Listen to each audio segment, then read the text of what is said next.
Good morning, class. I first of all, I hope you all are safe and healthy and taking care of yourself as well as your family members. So let's talk about today's lecture. Yesterday we finished all the terminologies with the osmosis, right? How is it related with the solute potential, or what is osmotic pressure, osmotic potential? We finished with all those terms. As when we discussed about the transportation, first thing comes in mind is that how transportation is done. So first step we already completed, that is our absorption of water. And in absorption of water we discussed two pathways. Which are those two pathways? First was apoplast and symplast. The other step through which the transportation is done or water movement in a plant is done, that is called ascent of sap, right? That is our today's lecture is about.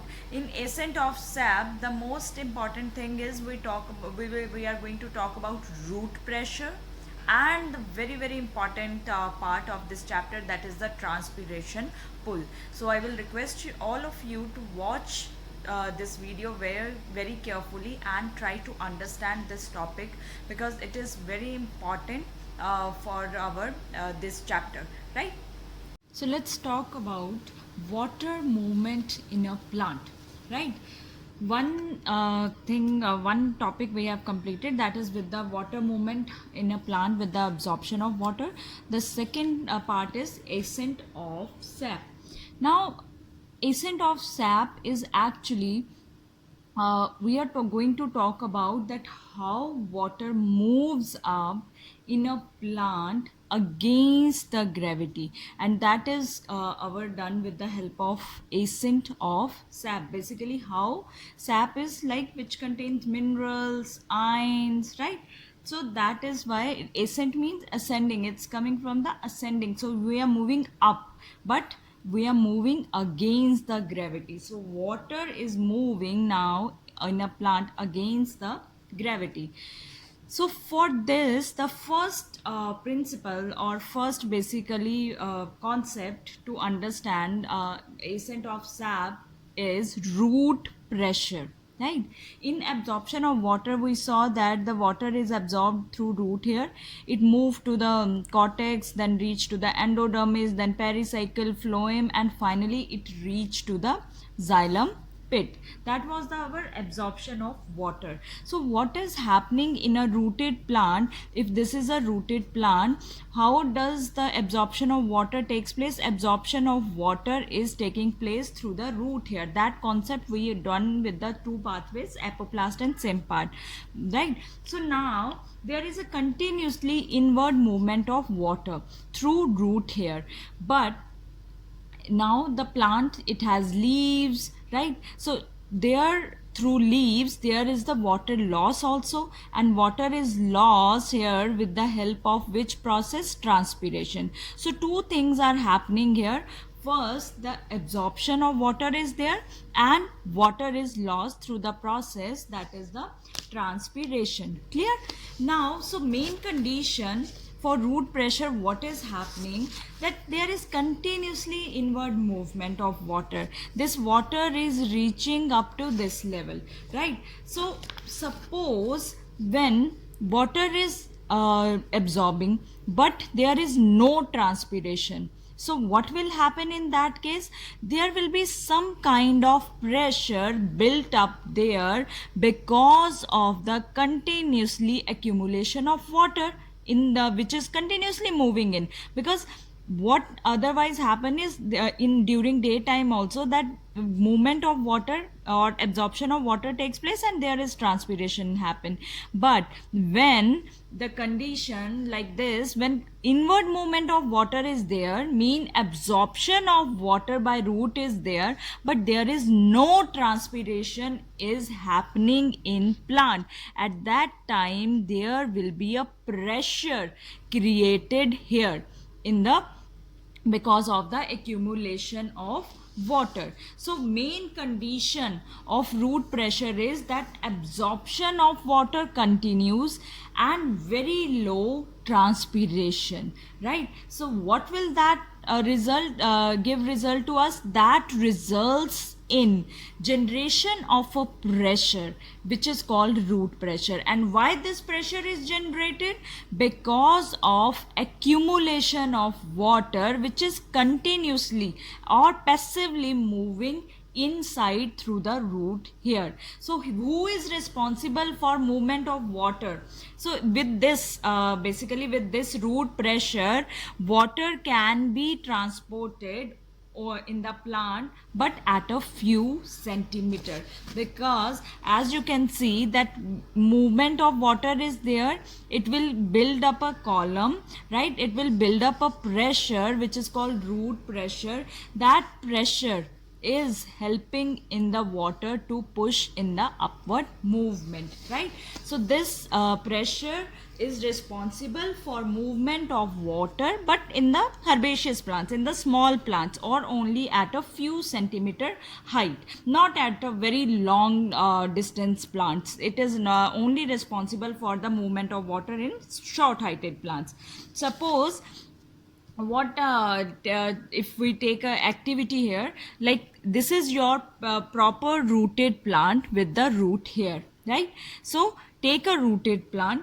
Now what we are doing, that there is a stem, so we have taken cut it few inches above ground. This stem we have taken and cut it just this much portion we have cut it, and rest of the leaves and other branches, they are removed, right? So take a proper rooted plant, cut it few inches just above the ground and remove all its leaves. Now what you can observe, water will be continuously absorbed through the root hairs. It is moving, but there is no leaf, no water loss, so no transpiration. So as you have now cut stem at few inches above the ground, water is absorbing and it is accumulating here, so it will create a column here just above the ground where water is getting accumulated, right? So due to root pressure there, this water column is generated, and due to this water column, after few hours you can observe that few droplets at the top, and these is called oozing out of water, which actually proves that this root pressure which is helping which is building up because of the no transpiration, roots, they are building up a pressure, making up a water column. This pressure is helpful in transportation of water in plants with smaller heights, or the herbaceous plants. So what this as you can see, because these water droplets are observed there, it proves us that water is moving in a plant, but because there was no leaf, no transpiration, so water oozes out from the topmost part of the stem, but water has moved up. And how water has moved up? This is just because of the pressure which is generated by the roots when continuously water is absorbing through the root hairs, right? So this was our first concept about the root pressure. The second very similar term to root pressure is guttation.